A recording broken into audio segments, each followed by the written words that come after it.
I never thought I would die on Halloween night, tied to a rusty pipe in someone else's barn, while a strange woman poured holy water on me and screamed that she could see the demon beneath my skin. But let's start from the beginning. From the moment I got into a silver minivan with a woman who called herself Martha. No, earlier than that, with Amber. We met at a cafe where she worked. Chestnut hair with purple streaks, a smile that made me forget what I wanted to order. After a week of awkward conversations about donuts, I worked up the courage to ask her out. To my surprise, she said yes. Halloween. 2019 was supposed to be our third date. Amber invited me to a party at the Oak Ridge Country Club, a prestigious place for a small-town guy like me. A local college student in Pinecrest, Oklahoma, working part-time at an auto shop. I was flattered. My costume was simple. An old white sheet with eye holes cut out, some black paint for a ghost effect. Underneath, I wore a black t-shirt and jeans. Nothing special, but good enough for Halloween. Amber picked me up in her red Honda, dressed as Harley Quinn, bright, bold, beautiful. On the way, she chatted about her friends while I tried not to show how nervous I was. The country club turned out to be a huge mansion drowning in pumpkins and fake cobwebs. Inside, crowds of people in costumes, loud music, alcohol. Amber's friends, to my relief, turned out to be friendly. We drank punch, danced, laughed. I started to relax. Maybe I wasn't so out of place with their crowd after all. Everything collapsed when Amber came back from the bathroom, pale, with frightened eyes. She grabbed my hand and pulled me aside. Her ex-boyfriend, Jake, had unexpectedly shown up at the party. He was supposed to be working on an oil rig in the Gulf of Mexico, but he'd come back early. Amber looked genuinely scared. Jake was the jealous and aggressive type, and if he saw us together, there would be big problems. I didn't want to leave. We were having a great time. But the fear in her eyes was real, and I didn't want to create problems for her or myself. I headed for the exit, making up a story about an urgent call from my roommate. Almost reaching the door, I heard shouting behind me. Someone was yelling something about a ghost and threatening to kick my ass. I turned around and saw a large guy in a football player costume being held back by two friends. His face was red with anger, or alcohol, or maybe both. Jake. I left without looking back. The cold night air hit my face. I stood on the long driveway, realizing my problem. It was about 15 miles to Pinecrest, and Amber had driven me here in her car. Public transportation in our area was practically non-existent, especially at night. Behind me, Jake continued shouting threats, but his friends held him tight. I walked down the long driveway to the main highway, removing the top part of my ghost costume. I was left with a black t-shirt, jeans, and the bottom part of the costume. A white sheet light covering down to my knees. The night was cool but not cold. A full moon lit the road. I walked along the highway shoulder, thinking about Amber and how well the evening had started. My phone vibrated. A message from Amber. Jake had caused a scene. He and his friends had been kicked out of the party. Now they were looking for me to teach me a lesson. They were drunk, angry, and driving a big black pickup truck. A chill ran down my spine. The road was deserted, there was nowhere to hide, and the nearest town was several miles away. I started running, understanding the absurdity of the situation. A guy in a half-removed ghost costume running along the highway shoulder on Halloween night, fleeing from drunk idiots. Every time I saw approaching headlights, my heart stopped. I hid behind trees or bushes, waiting for the car to pass. Most vehicles drove by without slowing down, but I knew it was only a matter of time before the black pickup appeared. I saw it twice, or thought I saw it. In the darkness, all pickups looked the same. Both times I threw myself into the roadside bushes, scratching my arms on branches, covering my mouth with my hand to keep from breathing too loudly. Both times the vehicle drove past, and I wasn't sure if they were actually looking for me or if it was paranoia. After about an hour of this running with stops, I was exhausted. My lungs burned, my legs ached, and I began to doubt I could make it home. Sweat poured into my eyes despite the coolness. Every muscle screamed for me to stop. And then a silver minivan pulled up beside me. The passenger window rolled down, and I saw a middle-aged woman with short chestnut hair wearing a purple sweater. She looked concerned, and asked if I needed help. It was strange to see someone running along the highway at this time, especially in the remains of a Halloween costume. I hesitated. Mom had always taught me not to get into cars with strangers, but I was desperate. Jake and his friends could appear any minute, and this woman looked harmless. A typical suburban mom returning home from some Halloween event. In the back seat, I noticed a child seat and several toys. I got in the car, grateful for the rescue. It was the worst decision of my life. The woman introduced herself as Martha. She looked exactly like a safe suburban mom should look. Neat haircut, minimal makeup, simple purple sweater and jeans. The minivan smelled of children's shampoo and apple air freshener. On the back seat, besides the child seat, lay coloring books and a stuffed toy, a plush rabbit. Martha asked why I was running along the highway on Halloween night. I decided to tell the truth. About the party, about Amber's ex-boyfriend, about how I ended up without transportation and was now trying to avoid meeting drunk, aggressive guys. She nodded, occasionally clicking her tongue as if condemning Jake and his friend's behavior. When I finished my story, Martha said that young people drink too much these days, and that I was lucky she was driving by. She mentioned that she was a believer herself and didn't approve of excessive alcohol consumption and violence. I politely agreed, though I wasn't particularly religious myself. We drove along the highway, and I began to relax. The danger seemed to have passed. I texted Amber that I was okay and heading home.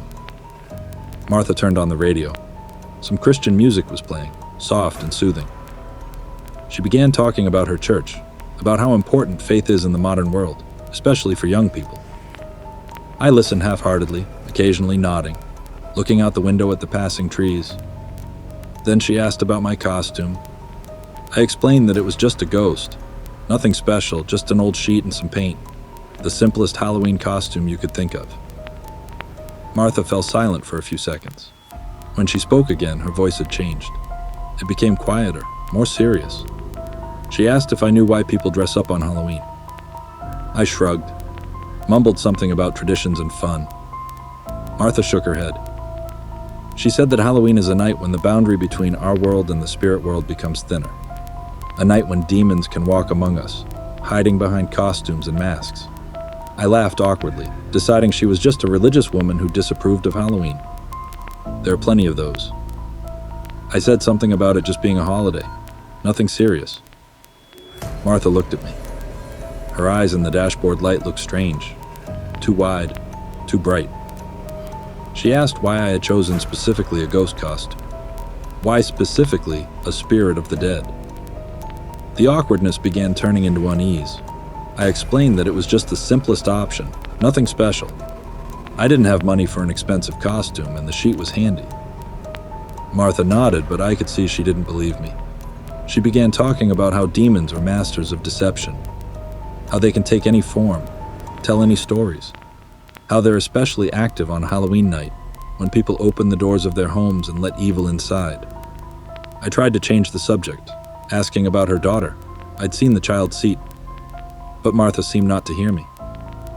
She continued talking about demons, about signs, about how God gave her the ability to see the true nature of things. About 20 minutes later, I noticed we had turned off the main highway onto some secondary road. I reminded Martha that I was going to Pinecrest, that this was a different road. She smiled and said she knew, but she needed to make a small stop along the way. Stop by her home to pick up something important. It would only take a couple of minutes, she assured me. The unease intensified, but I suppressed it. After all, she was doing me a favor by giving me a ride. I couldn't complain about a small delay. We turned onto a dirt road that led deeper into the forest. It became dark. Only the minivan's headlights illuminated the path. Trees on both sides of the road created eerie shadows, their branches intertwining above the road like skeleton fingers. Suddenly, Martha stopped the car in the middle of the road. There were no houses or other signs of civilization around, only dark forest and the sounds of night insects. I asked why we had stopped, but Martha didn't answer. Instead, she reached into the door compartment and pulled out a gun. My heart stopped. I couldn't believe what was happening. The woman who had seemed so harmless was now pointing a weapon at me. The black metal of the gun gleamed in the dashboard light. Her hand was absolutely steady, without the slightest tremor. Martha threw me a small black bag, rough fabric smelling of mustiness and something chemical. She ordered me to put it over my head. Her voice was calm, almost businesslike, as if she were asking me to fasten my seatbelt. I froze in fear and disbelief. This had to be some terrible joke. Maybe a hidden camera, a Halloween prank. I told her this, tried to laugh, but the laugh stuck in my throat. Martha repeated her order. I had a choice, she said. Either put the bag over my head or get a bullet in the forehead. And then she would call the police and say I tried to rape her, and she had to defend herself. Who would they believe? A respected single mother or a drunk student in a strange costume? I was in shock. The situation seemed unreal, like a nightmare you can't wake up from. I asked where she was taking me and what she was going to do with me. My voice trembled, and I hated myself for it. Martha didn't answer. She just looked at me, and in her eyes I saw something that scared me more than the gun. Absolute certainty. She had no doubts about what she was doing. She knew she was right. I put the bag over my head, plunging into darkness. The fabric was rough, scratching my face. Weak light penetrated through it, but I couldn't make anything out. The smell became stronger. Mustiness, chemicals, and something else I couldn't identify. Something organic and unpleasant. The car started moving again. I couldn't see where we were going and lost track of time. 10 minutes could have passed, could have been an hour. I felt turns, bumps of the dirt road, heard the rustle of gravel under the wheels. Martha began to speak. She muttered something about demons and liars. She called me a demon and said she wouldn't fall for my tricks. I tried to object, said I was an ordinary student, that a terrible mistake had been made. My voice sounded muffled through the bag, pathetic and frightened. But Martha seemed not to hear me, or didn't want to hear. She continued her monologue about how demons can speak with human voices, how they can cry and beg, but it's all deception.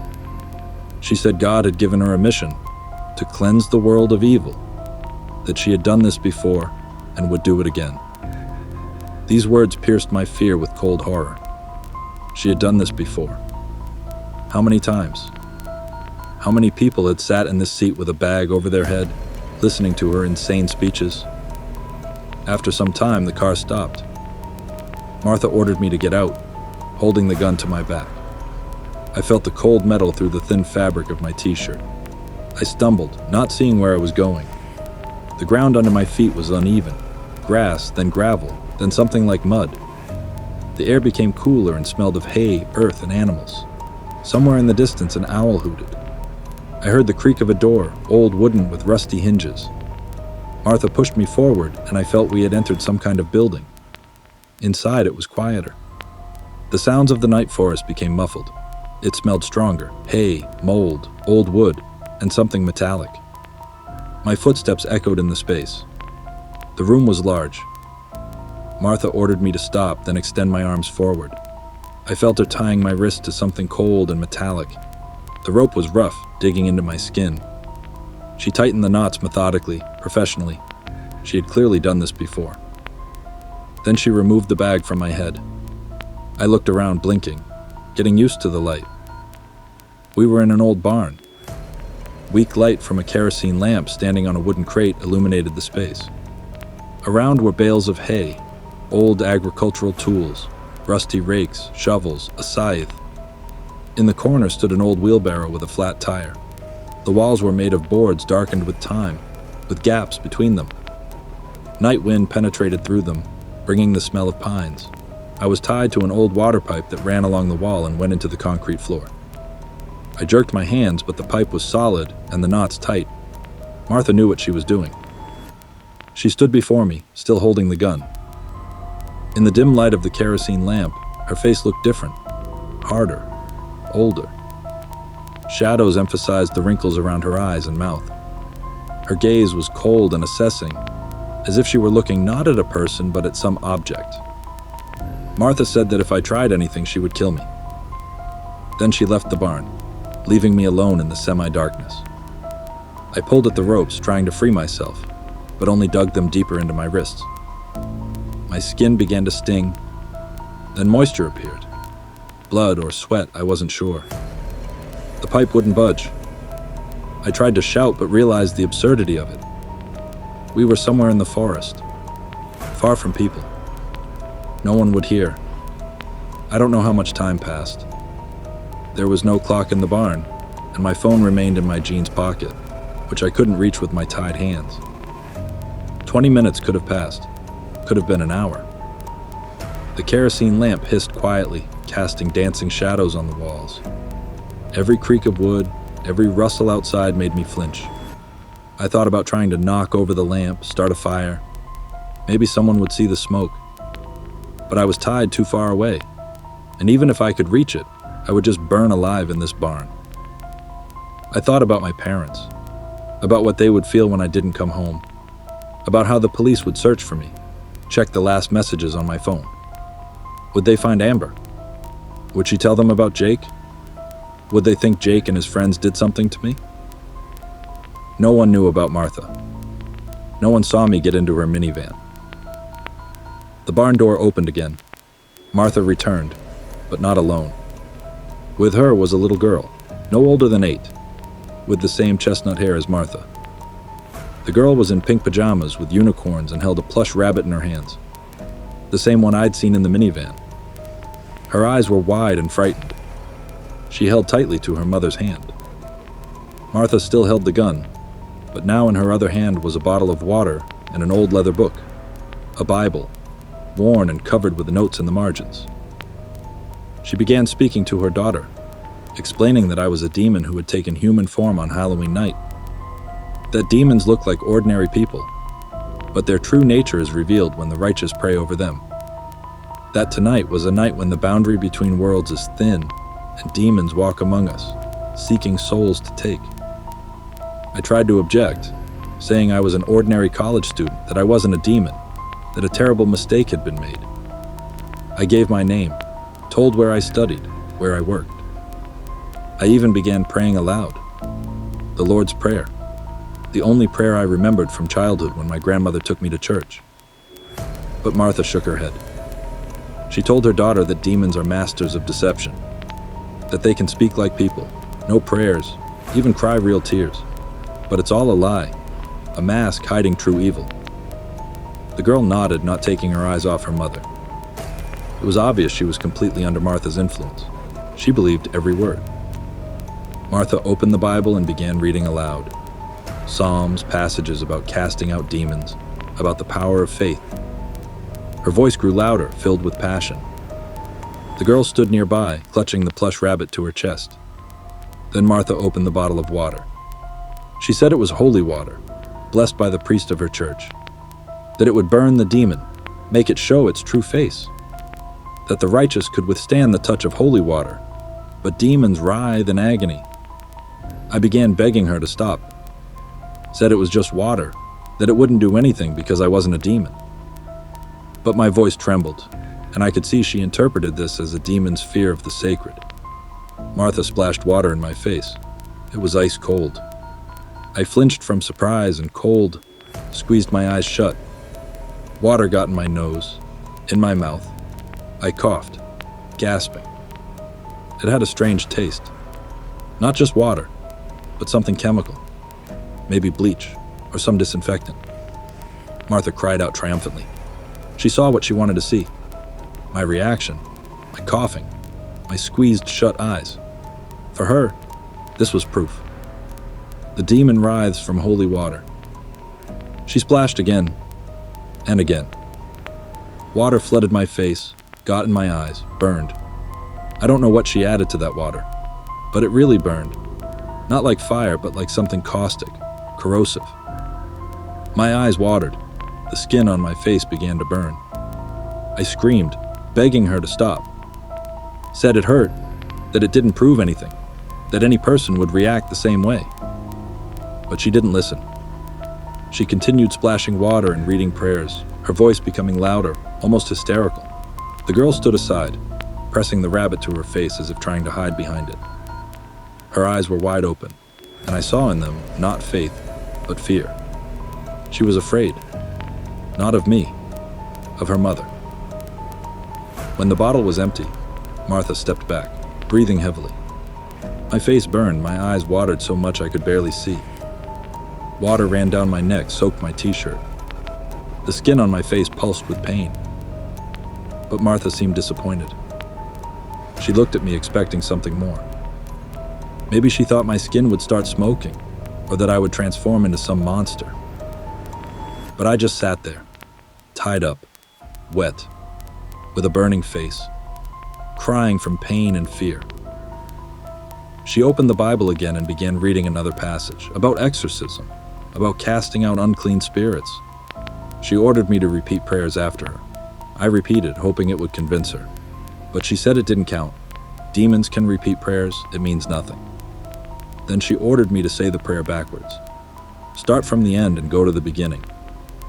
She said demons can't do this.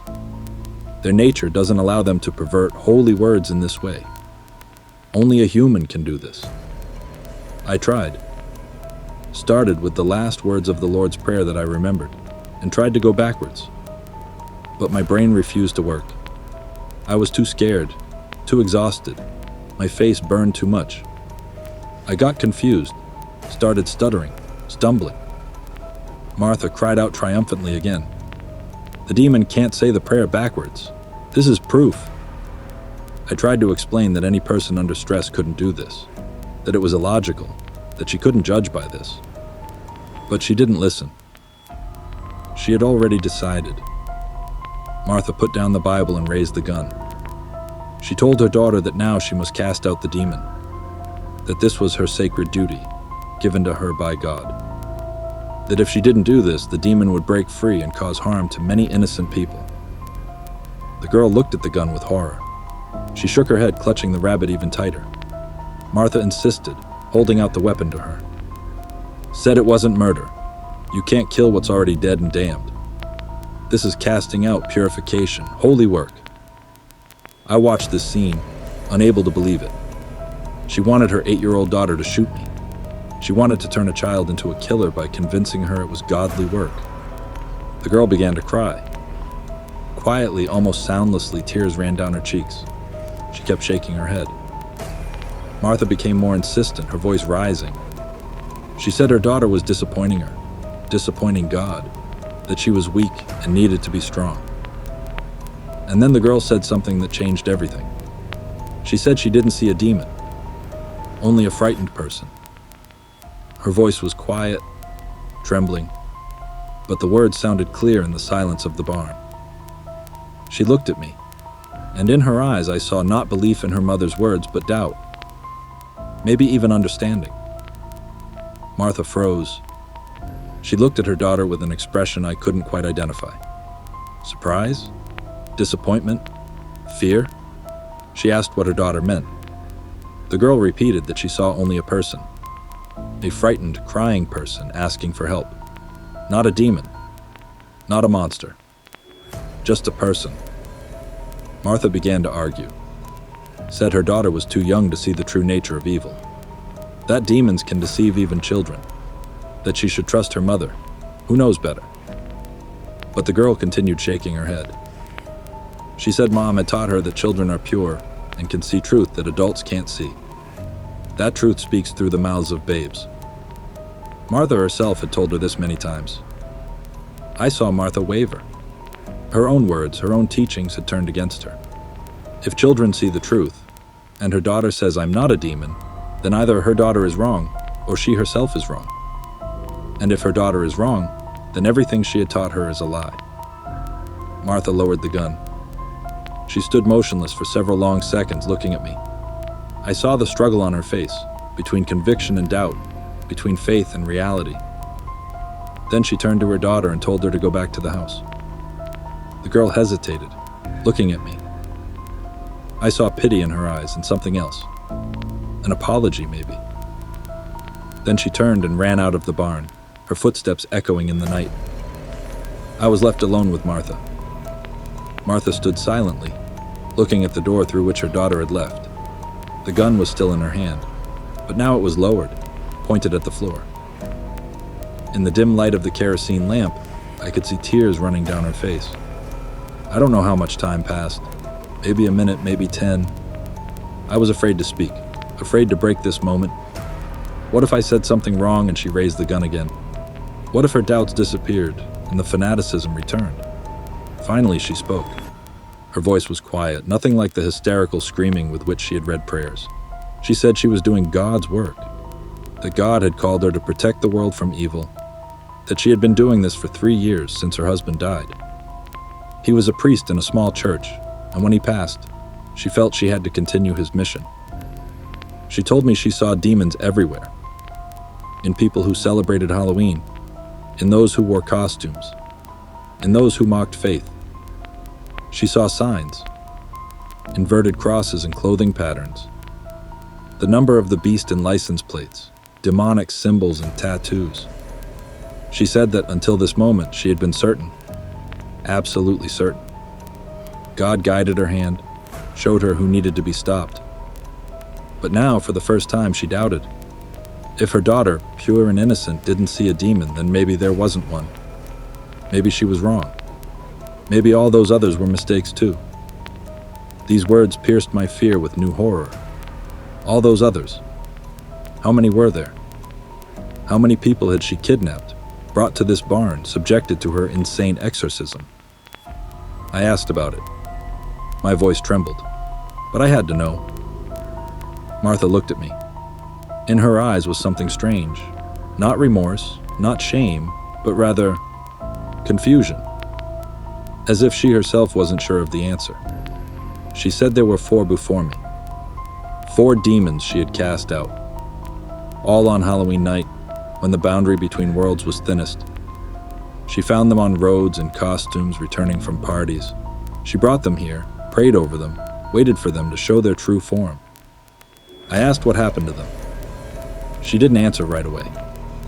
Just stood there, staring into space.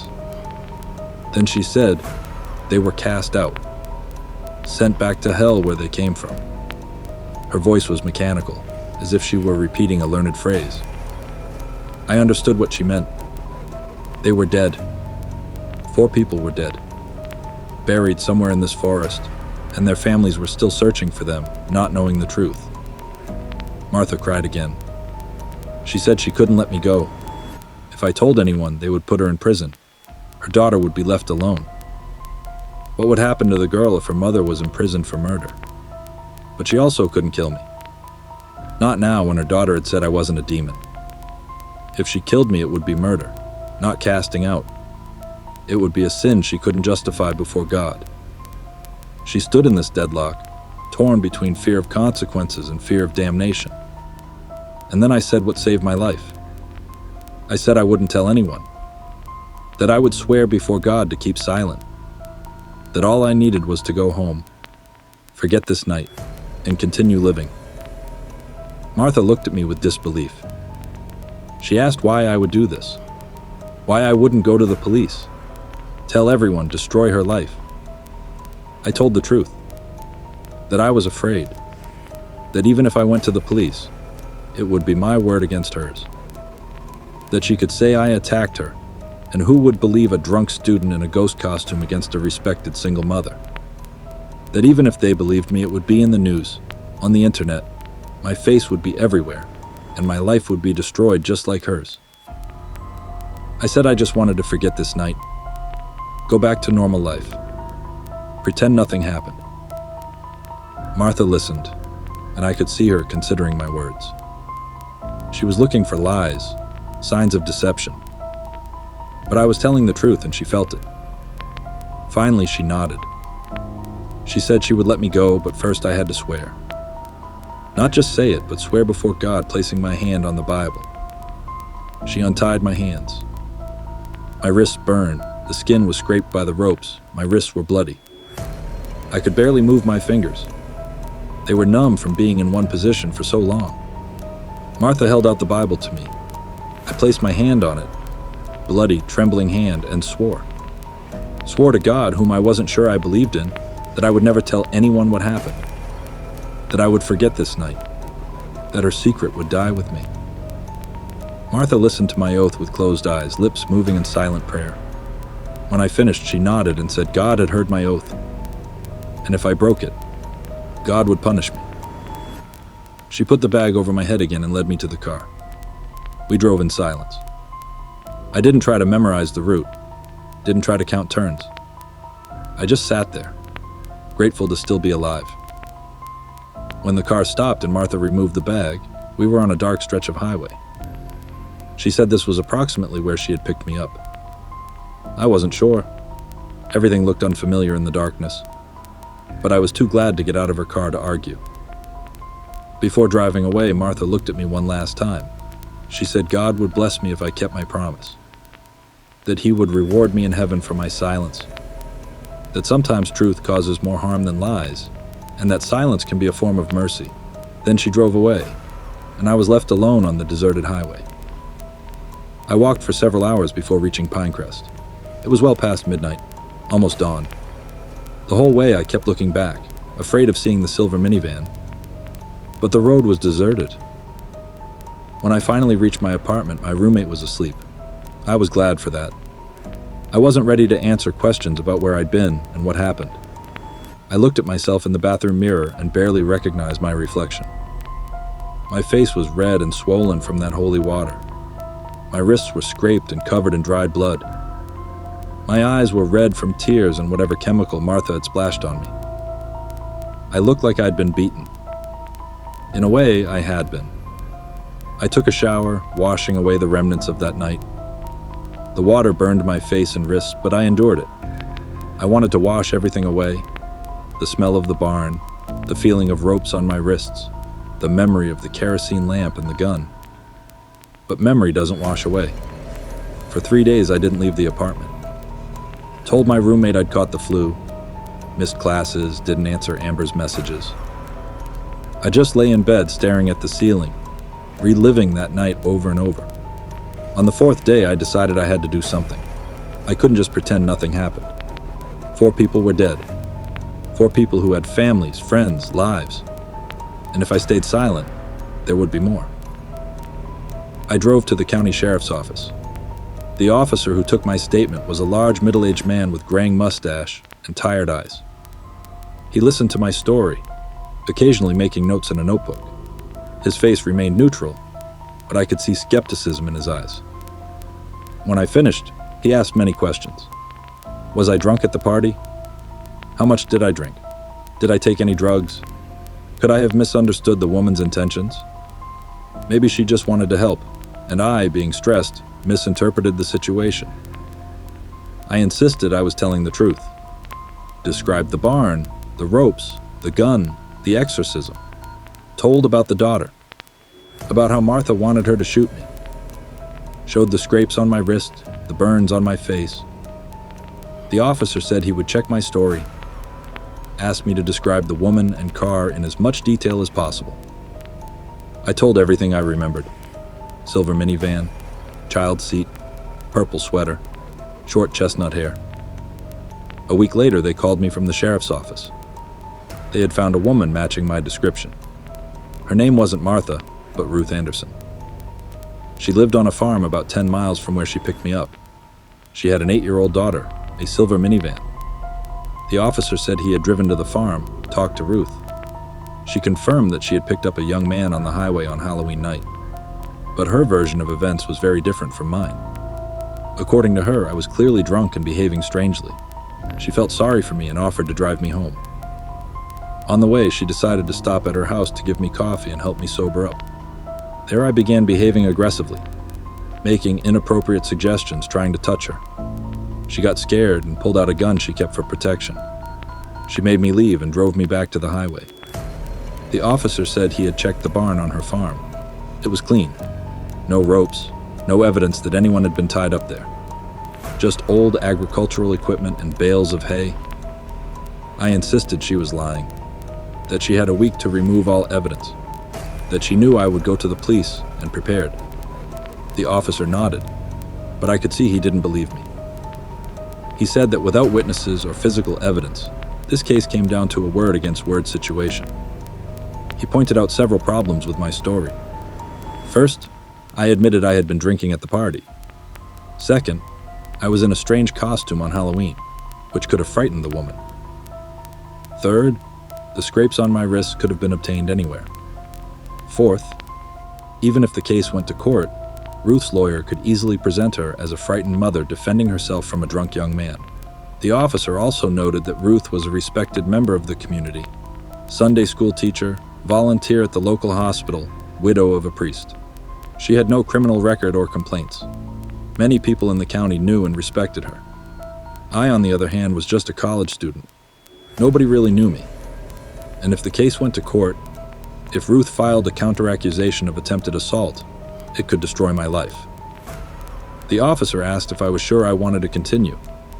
He said this not threateningly, but rather wearily, as if he had seen many such cases where truth was lost in legal technicalities and public opinion. I sat in his office looking at my hands. The scrapes on my wrists had almost healed.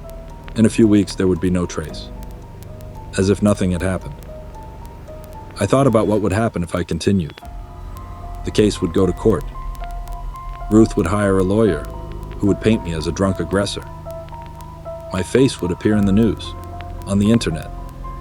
People would Google my name and find articles about assault accusations. The college might expel me. Employers wouldn't hire me. Every date would start with a girl Googling my name and finding this story. And in the end, Ruth would probably be acquitted. Because I had no proof. Only my word against hers. And her word carried more weight in this county. I thought about those 4 she had mentioned. 4 people who may have sat in that same barn, tied to that same pipe. 4 people who didn't come out alive. If I stayed silent, would there be more? But if I continued and lost, my life would be destroyed. And Ruth would still be free. I told the officer I had changed my mind, that maybe I really had misunderstood the situation, that I was stressed because of Jake and his friends, and maybe panic made me interpret Ruth's innocent actions as a threat. The officer nodded. He looked relieved. Another case closed without extra paperwork. He gave me standard advice. Don't get into cars with strangers and be more careful at parties. I left the sheriff's office feeling empty and betrayed, by the system that was supposed to protect me, by myself for not being brave enough to fight. I told Amber what happened. Not everything. I left out the scariest details. Just said the woman who gave me a ride turned out to be a religious fanatic, and we had a conflict. Amber was shocked and insisted I should pursue justice. But when I explained how it could turn against me, she fell silent. I saw understanding in her eyes. She knew how the world works. She knew that sometimes truth doesn't matter if you have no way to prove it. Our relationship didn't last long after that. What happened cast a shadow over everything. I became more withdrawn, more suspicious. I flinched at unexpected sounds. Avoided conversations about religion. Couldn't see silver minivans without a panic attack. Amber tried to help, but in the end we broke up. The last I heard, she had transferred to another college in another state. I was glad for her. She deserved better than a guy broken by one Halloween night. I stayed in Pinecrest, continued my studies, but something in me had changed. I no longer trusted strangers. I avoided religious people. I stopped going to parties. My friends noticed the changes, but I never told them the truth. How could I explain that I was kidnapped by a religious fanatic who thought I was a demon? That she subjected me to an exorcism, pouring some caustic liquid on me and reading prayers? That she wanted her 8-year-old daughter to shoot me?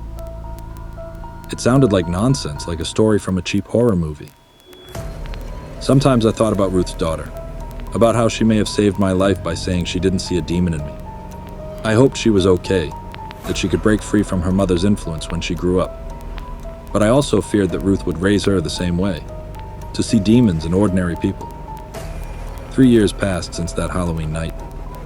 I finished college, found a job at an auto shop in a neighboring town, started dating a new girl. Life went on. But sometimes when I drove along the highway at night and saw a lone pedestrian, I remembered that night. And when I saw a silver minivan, my heart skipped a beat.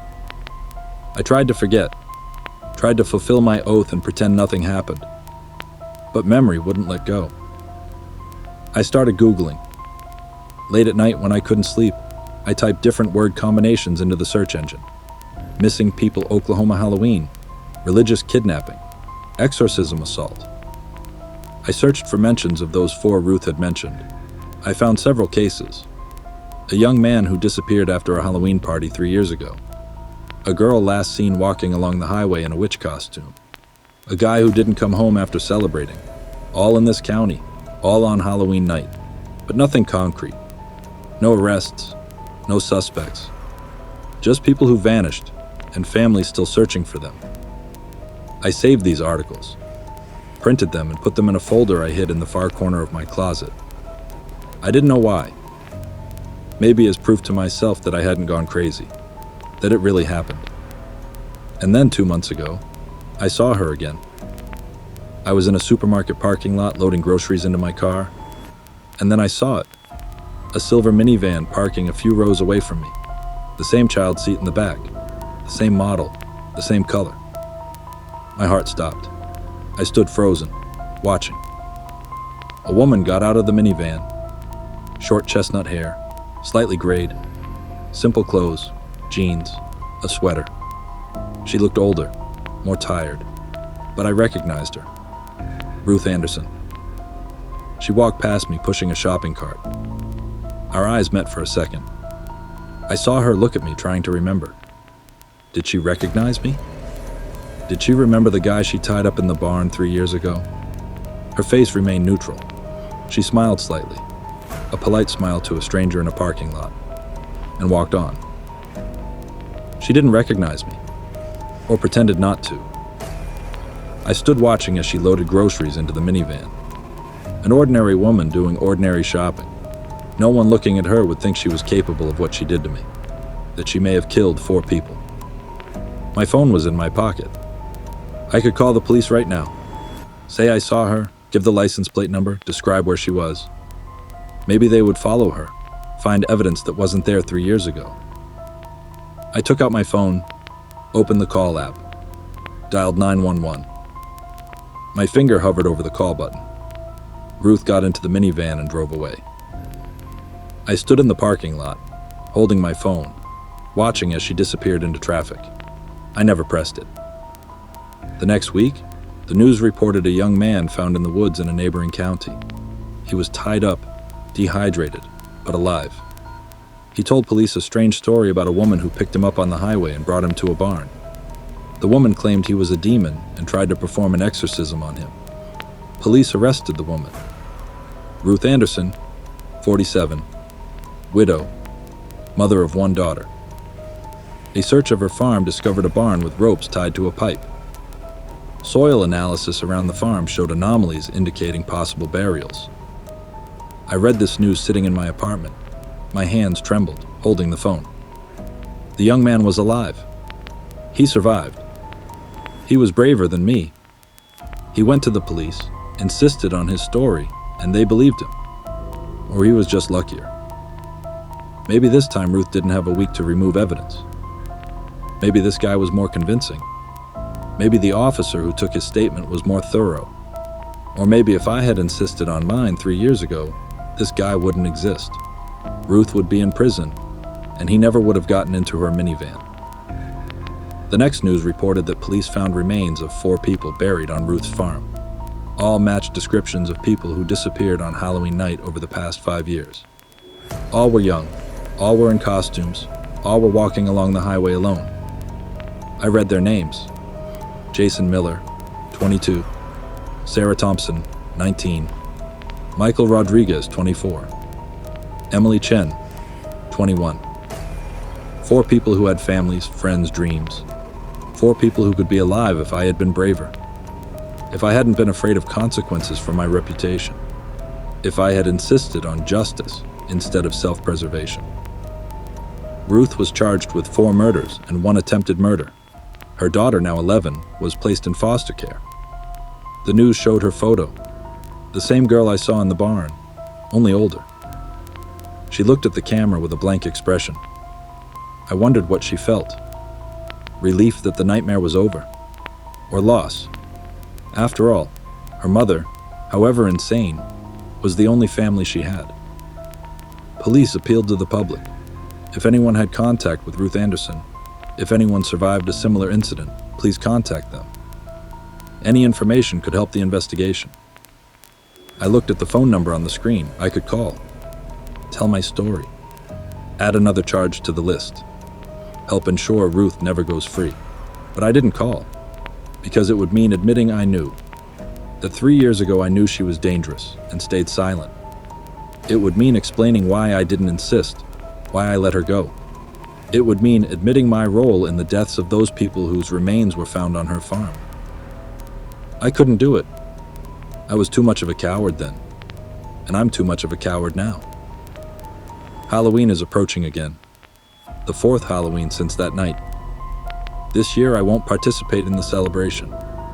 Instead, I'll lock myself in my apartment, turn off the lights, and pretend I'm not home. Because now I know that the scariest monsters aren't the ones hiding under the bed or in the closet. The scariest monsters look like ordinary people. They smile like ordinary people. They offer to give you a ride home on a cold Halloween night. And the scariest monster of all is the one I see in the mirror every morning. A person who could have stopped a killer but chose silence. A person who put his reputation above other people's lives. Ruth Anderson killed 4 people, but I let her do it. And I'll have to live with that for the rest of my days.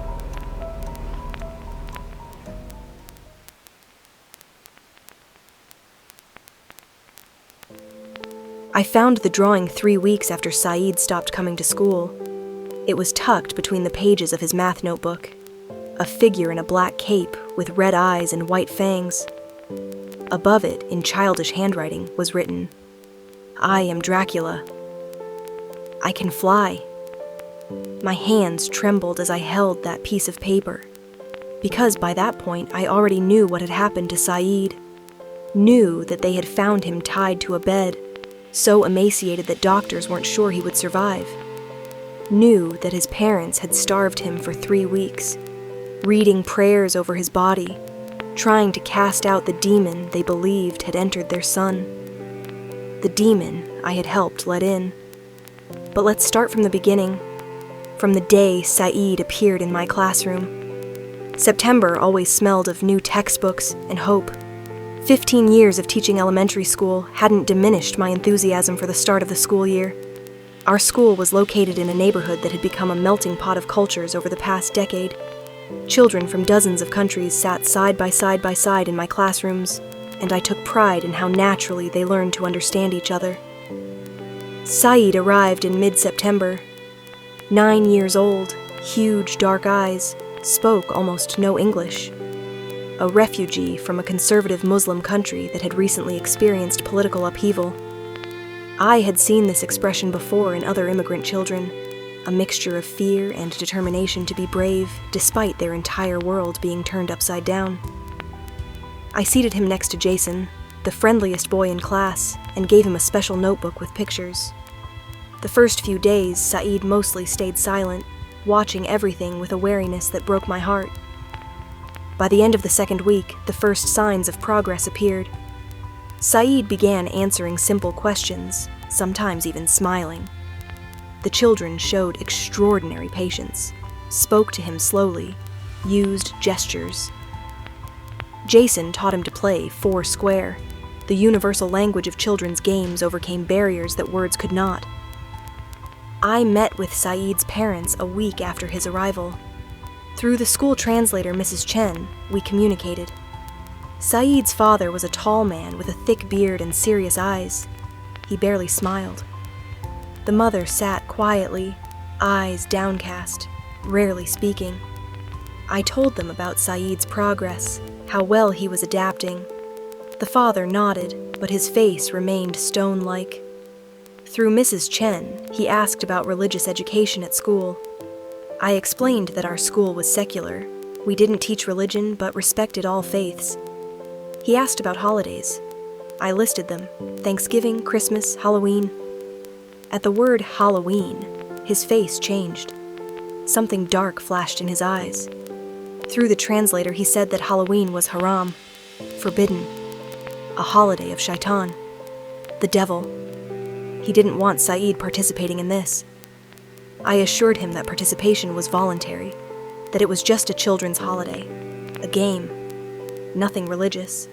Children dress up in costumes, get candy, fun and harmless. The father didn't look convinced, but he nodded. The mother never raised her eyes. As they were leaving, I noticed how the father placed his hand on Saeed's shoulder, not affectionately, but heavily, like a warning. The boy flinched under that touch. I should have paid attention to that. October came with decorations, orange garlands, paper bats, an inflatable pumpkin in the cafeteria.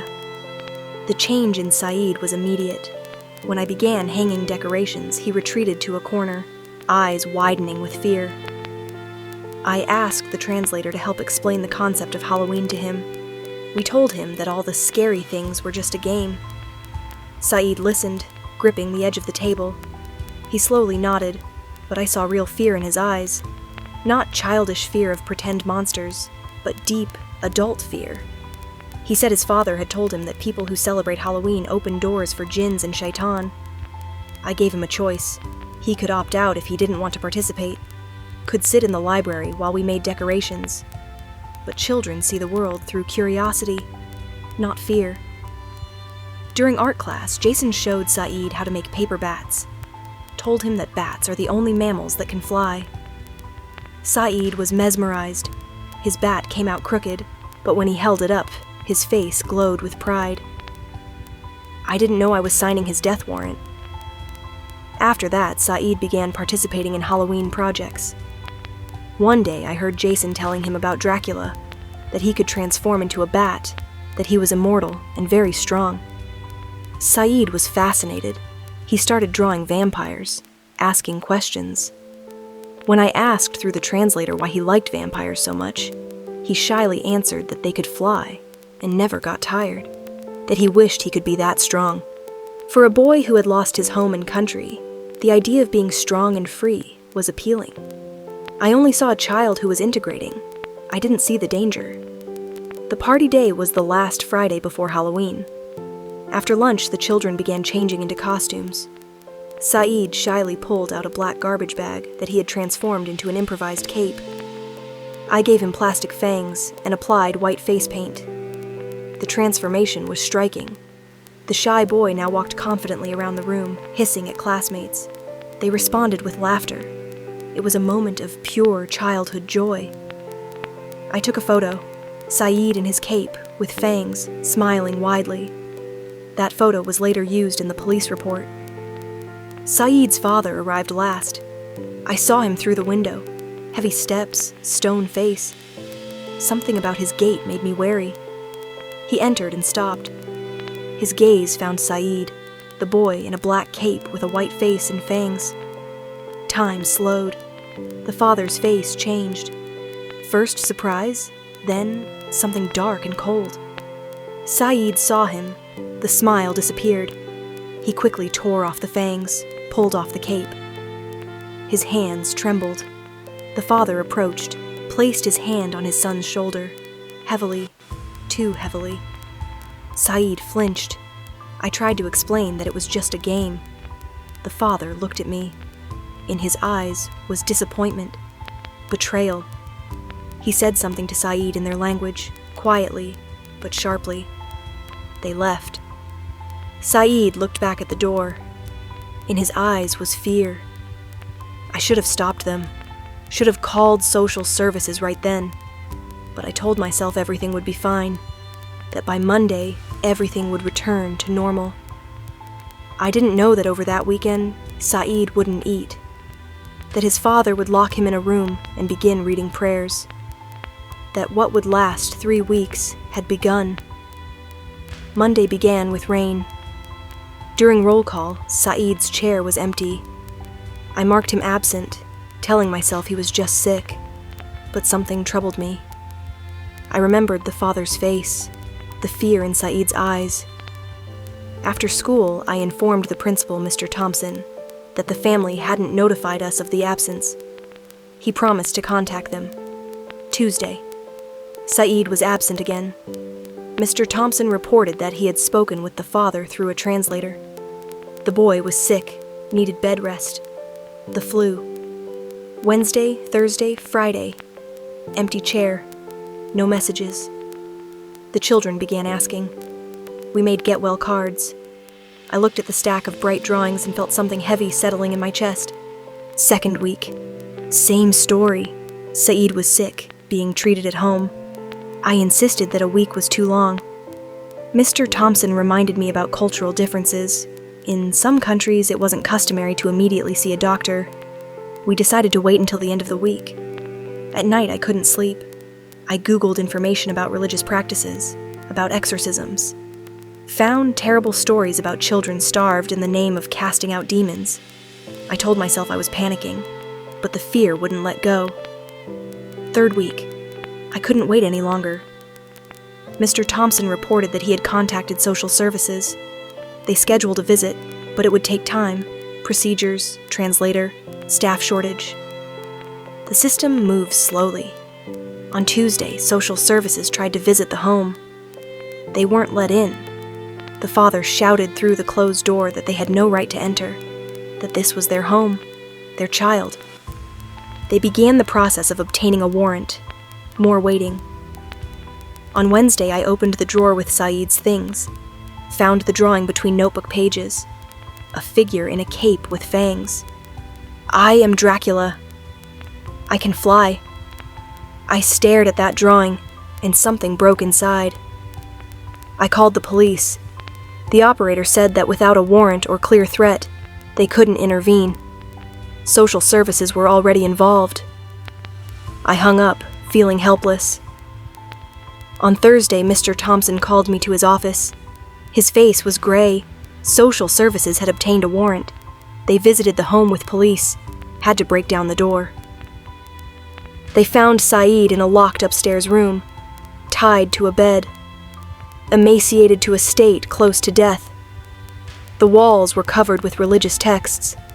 He was immediately taken to the hospital. Doctors weren't sure he would survive. Parents arrested. When police asked why, the father answered without hesitation. They were casting out a demon that had entered their son when he put on the mask of Shaitan.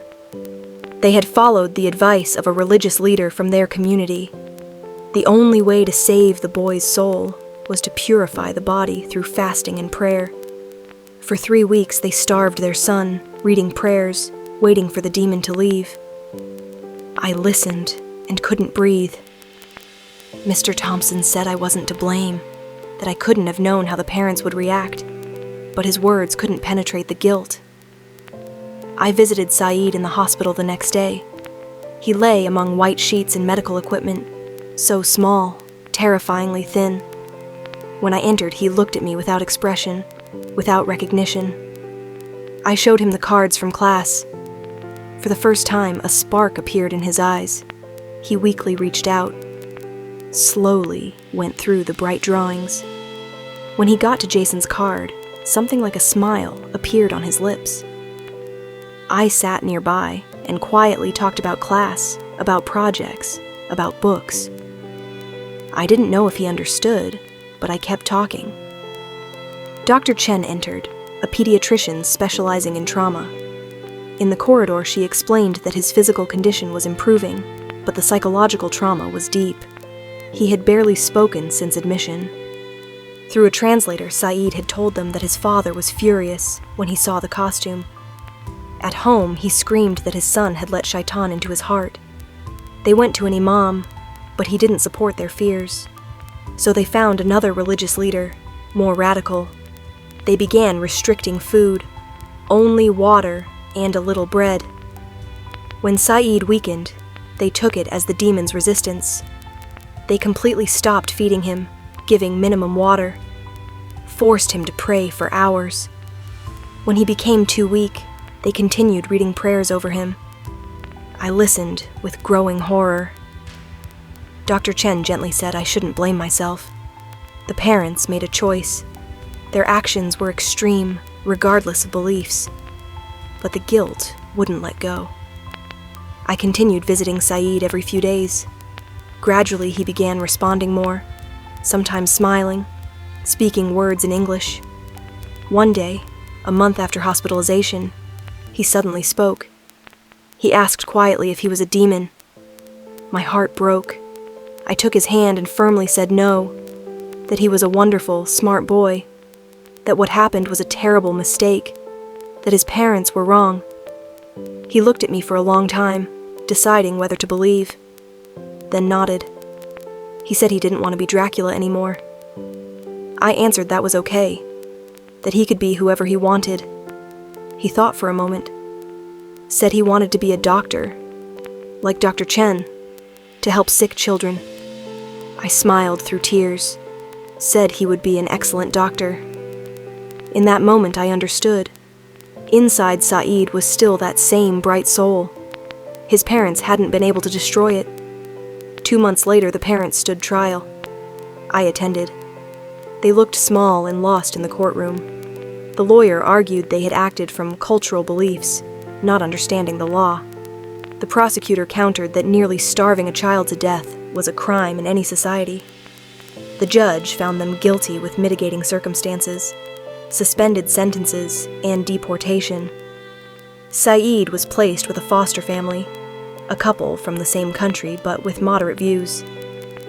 Educated, understanding the importance of balancing traditions and adaptation.